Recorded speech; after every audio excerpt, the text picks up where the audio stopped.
Sejam todos bem-vindos a mais uma reflexão, 5 minutos com a Bíblia. Se eu não tiver 5 minutos para dedicar à reflexão da Palavra de Deus, o que é que eu estou priorizando na minha vida? Que Deus tenha misericórdia de nós. Hoje iniciamos uma série de 5 dias refletindo, por 5 minutos, no livro de Levítico. Vamos falar sobre a ordenação de Arão. Nós encontramos no capítulo 8 de Levítico. Vou ler alguns textos e destacar alguns pontos que me chamaram muita atenção. O Senhor Deus disse a Moisés: leve Arão e os filhos dele até a entrada da tenda sagrada. Pegue as roupas sacerdotais, o azeite de ungir, o touro novo da oferta para tirar pecados, 2 carneiros e uma cesta cheia de pães feitos sem fermento. E mande que o povo todo se reúna em frente da tenda. Moisés fez o que o Senhor mandou, e o povo todo se reuniu em frente da tenda. Aí Moisés lhes disse: vou fazer agora o que o Senhor mandou. Inicia-se então uma cerimônia de consagração da vida de Arão e dos seus filhos, que vão servir na presença de Deus na linhagem levítica.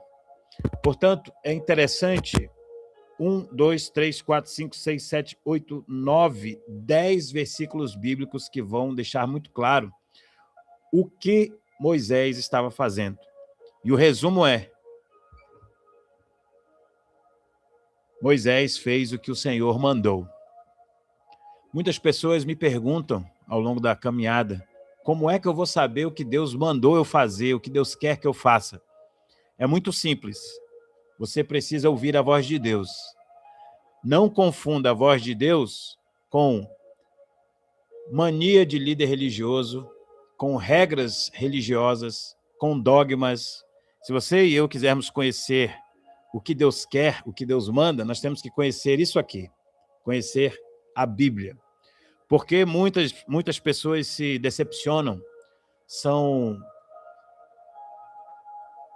exploradas pelo sistema religioso, porque elas desconhecem isso aqui. E conhecer a Bíblia requer investimento de tempo, como nós estamos fazendo aqui, requer disposição para ouvir a voz de Deus. Mas o primeiro passo é entregar a vida a Jesus.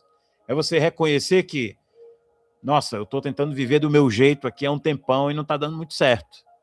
O que é que a Bíblia me orienta? Ela diz que aquele que crê será salvo. Se você crer no sacrifício de Jesus Cristo, todo o sacrifício que era feito no Antigo Testamento aponta para Jesus Cristo. Ele é o Cordeiro perfeito.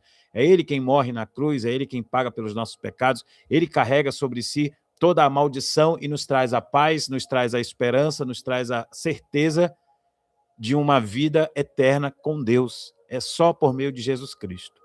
Então, o resumo desse livro, que eu acho muito interessante, porque ele é um livro que traz bastante regras que funcionaram para aquele povo, para aquele contexto de mais de 4.000 anos atrás. Agora, o que nos resta é esse ensinamento, os princípios que estão no livro de Levítico. E já de cara, aqui no capítulo 8, eu vou ler cada um desses trechos que destacam aqui a obediência de Moisés. Então, no dia de hoje, na reflexão de hoje, eu gostaria de destacar a vida de obediência a Deus. Me parece muito, muito claro que Moisés passou a vida toda focando em obedecer à voz de Deus. Veja, então, a continuidade do versículo.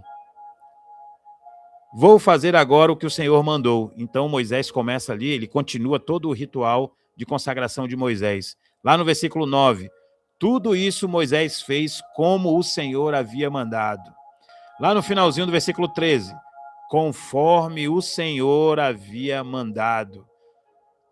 Conforme o Senhor havia mandado, uma repetição. Como o Senhor havia mandado. Continua, Moisés ficou com essa parte do carneiro conforme o Senhor havia mandado. Mais uma vez, lembra, são 10 vezes, né? Moisés fala aqui no versículo 31, orientando Arão. Moisés disse a Arão e aos seus filhos: levem a carne até a entrada da tenda e ali cozinhem e comam a carne junto com o pão que está na cesta de ofertas feitas para a ordenação. Façam isso conforme as ordens de Deus, ou conforme as ordens que Deus mandou que eu desse a vocês. Ou seja, as ordens que Moisés estava passando para Arão não eram dele mesmo, era direto de Deus. O que nós precisamos buscar como servos de Deus, você que nos ouve agora ou ao vivo ou na transmissão, né, na reprodução dessa transmissão, que vai ficar gravada aqui no YouTube, é entender que nós precisamos buscar uma comunidade e líderes que têm a palavra de Deus como regra de fé e prática. Fuja das invencionices. Moisés não precisou inventar nada. Hoje em dia, líder religioso nenhum que serve a Deus, um cristão, seja ele pastor, seja líder de célula, seja líder de qualquer coisa, ele não precisa estar inventando nada. Ele precisa dedicar tempo aqui às Escrituras. Porque as pessoas se metem em escândalos, tropeçam, caem da fé, porque elas querem inventar as coisas. C.S. Lewis escreveu um livro, e C.S. Lewis é conhecido como um ex-ateu. Ele simplesmente conheceu o evangelho puro e simples, e ele escreveu um livro chamado O Evangelho Puro e Simples. A palavra de Deus é pura, ela é simples. Aí os homens querem fazer o quê? Diz lá em Eclesiastes 7:29, os homens querem se meter em muitas estutícias, querem inventar um monte de coisa e vão se complicando e vão caindo. Então, que Deus tenha misericórdia na nossa vida. Se nós vivermos na simplicidade do Evangelho, fazendo o que Deus manda, o que está determinado nas Escrituras, nós vamos viver em paz com Deus. Versículo 34. Fizemos hoje o que o Senhor Deus mandou a fim de conseguir o perdão do pecado de vocês. E aí eu vou finalizar aqui lendo o 36, o 35 e o 36. Fiquem 7 dias e 7 noites em frente da tenda sagrada. Isso é Moisés falando para Arão. Obedeçam a tudo o que o Senhor mandou a fim de que não morram. Foi isso o que Deus me mandou dizer. Hoje nós vemos muitas pessoas brincando de falar que Deus mandou dizer alguma coisa. E tantas vezes, quando você confronta com as Escrituras, você tem clareza espiritual de que aquilo vem de um coração humano cheio de si mesmo. Então, tenhamos discernimento. Senhor, nós pedimos, nos dá discernimento, nos dá sabedoria para distinguir o que vem do Teu Santo Espírito, o que é a orientação do Senhor e o que vem apenas do coração de homens manipuladores e mentirosos. Em nome de Jesus eu te peço. E o final, versículo 36. Arão e os seus filhos fizeram tudo o que o Senhor havia mandado por meio de Moisés. Que Deus nos dê clareza na vida espiritual, na caminhada com Ele, e te vejo amanhã. Já se inscreve aqui no nosso canal do YouTube, deixa o seu like. Nos vemos amanhã para mais 5 minutos de reflexão.